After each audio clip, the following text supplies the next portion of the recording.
सुनने में भी आज भी अगर हम अपने दिल में कुछ और बात रखें और मुंह से कुछ और कहें तो इससे बड़ी मुनाफिकत और नहीं है।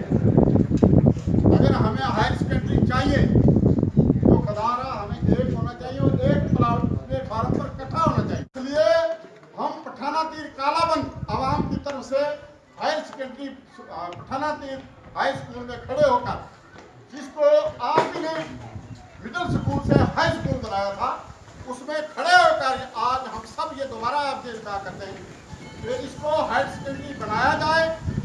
और हम ये यकीन रखते हैं, हम ये बिल्कुल मान के चलते हैं कि आपके सिवा कोई हमारी मदद करेगा नहीं, कोई बनाएगा नहीं।